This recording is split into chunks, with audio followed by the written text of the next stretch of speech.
প্রত্যর্পণ চুক্তি অনুযায়ী শেখ হাসিনাকে ফেরত চেয়েছে অন্তর্বর্তী সরকার। প্রত্যর্পণ চুক্তিতেই শেখ হাসিনাকে ফেরত দেবে না ভারত।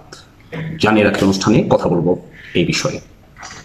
বাংলাদেশ ও ভারতের মধ্যে প্রত্যর্পণ চুক্তি অনুযায়ী ফাঁসির দণ্ডপ্রাপ্ত আসামি আওয়ামী লীগ সভাপতি শেখ হাসিনাকে দেশে ফেরত চেয়ে অন্তর্বর্তীকালীন সরকার ভারতকে একাধিক চিঠি দিয়েছে। আপনারা জানেন যে কোনো চিঠিরই আনুষ্ঠানিকতা সারেনি দিল্লি, অর্থাৎ জবাব পর্যন্ত দেয়নি ভারত সরকার। বিষয়টি দুই দেশের কূটনীতিতে বিরূপ প্রভাব ফেলতে পারে, তবুও ভারত যেন সে বিষয়টি আমলেই নিচ্ছে না। ভারত সরকারের অপ্রকাশ্য অবস্থান হলো কোনোভাবেই শেখ হাসিনাকে ফেরত দেবে না বাংলাদেশে।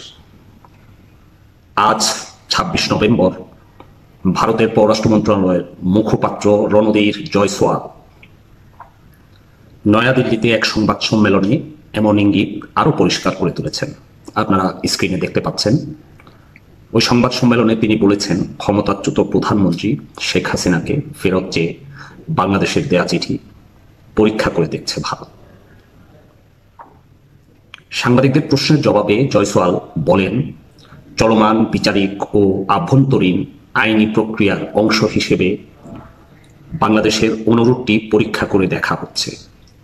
তবে আমরা শান্তি, গণতন্ত্র, অন্তর্ভুক্তি এবং স্থিতিশীলতা সহ বাংলাদেশের জনগণের সর্বোত্তম স্বার্থের বিষয়ে অঙ্গীকারাবদ্ধ।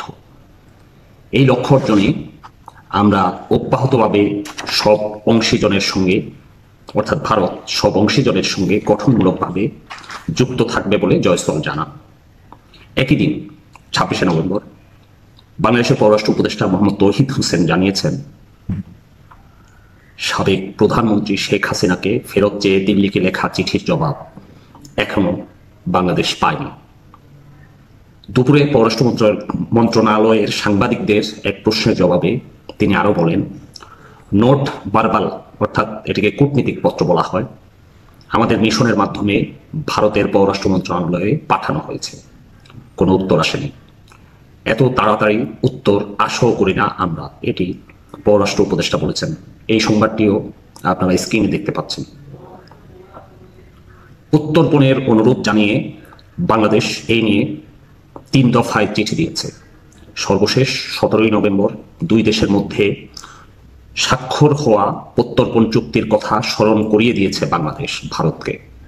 সে অনুযায়ী শেখ হাসিনাকে হস্তান্তরের জন্য ভারতকে পুনরায় অনুরোধ জানিয়েছে। ভারত প্রত্যর্পণ চুক্তির আর্টিকেল ৮ ও আর্টিকেল ৬ অনুসরণ করে ফেরত দিচ্ছে না শেখ হাসিনাকে, এটিও অনেকখানি নিশ্চিত করে বলা যায়।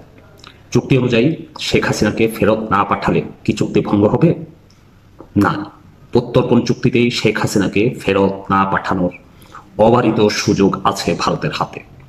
ভারত রাজনৈতিক দৃষ্টিকোণ থেকে মনে করছে শেখ হাসিনা বন্দী বা অপরাধী হিসেবে ভারতে যায়নি, প্রধানমন্ত্রী থাকা অবস্থায় গেছে।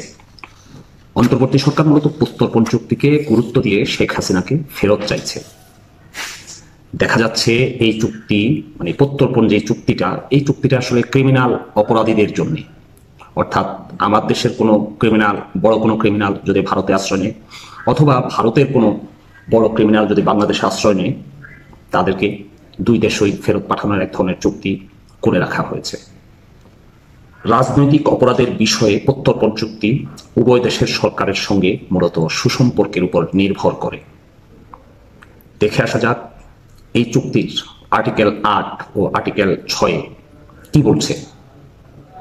আমি আর্টিকেল ৮-এর যে বিষয়টি, প্রত্যর্পণ প্রত্যাখ্যানের ভিত্তি, আর্টিকেল ৮-এর ১-এ বলা হয়েছে, নিম্নলিখিত পরিস্থিতিতে কোনো ব্যক্তিকে প্রত্যর্পণ করা যাবে না।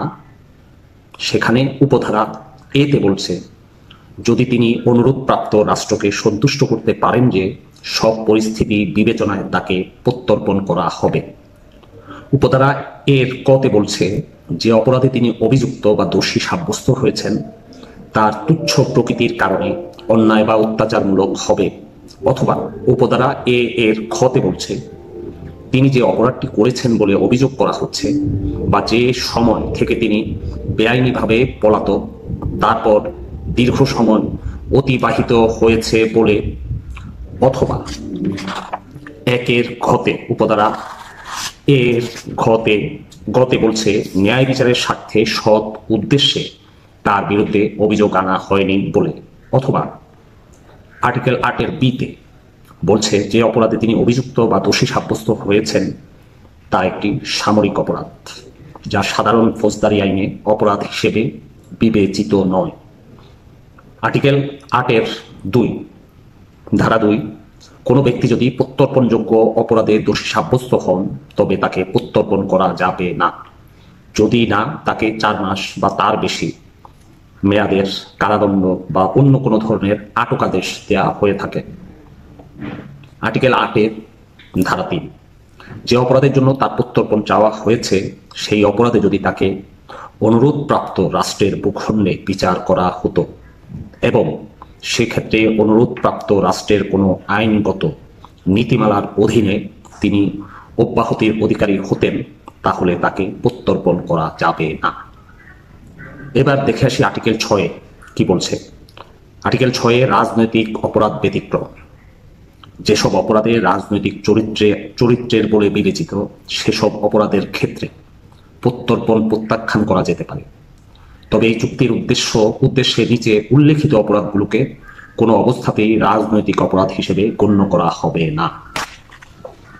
আর্টিকেল 6 উপধারা এতে বলছে যে কোনো কার্য বা অবহেলা যা উভয় চুক্তিবদ্ধ রাষ্ট্র যে বহুপাক্ষিক চুক্তিগুলোর সদস্য সেসব চুক্তির অধীনে অপরাধ হিসেবে দণ্ডনীয়।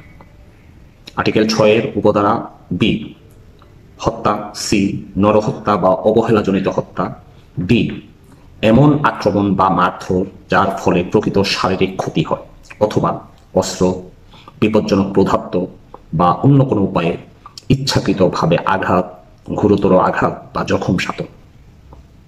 আর্টিকেল 6 উপধারা ই, এমন বিস্ফোরণ ঘটানো যা মানুষের প্রাণহানি ঘটাতে পারে বা সম্পত্তির গুরুতর ক্ষতি করতে পারে। উপধারা এফ, বিস্ফোরক দ্রব্য তৈরি বা নিজের কাছে রাখা যদি ওই ব্যক্তি নিজে অথবা অন্য কাউকে ব্যবহার করে মানুষের জীবন বিপন্ন করা বা সম্পত্তির গুরুতর ক্ষতি সাধনের উদ্দেশ্য রাখে। আর্টিকেল 6 উপধারা জি, আগ্নেয়াস্ত্র বা গোলাবারুদ নিজের কাছে রাখা। এই দুটি আর্টিকেল চুক্তিপত্রের দুটি আর্টিকেল মানে 8 এবং 6 ভারত প্রত্যর্পণ চুক্তির আর্টিকেল 8 ও 6 বর্ণিত ধারা উপধারা অনুসরণ করে শেখ হাসিনাকে ফেরত না দেওয়ার সিদ্ধান্ত নিতে যাচ্ছে।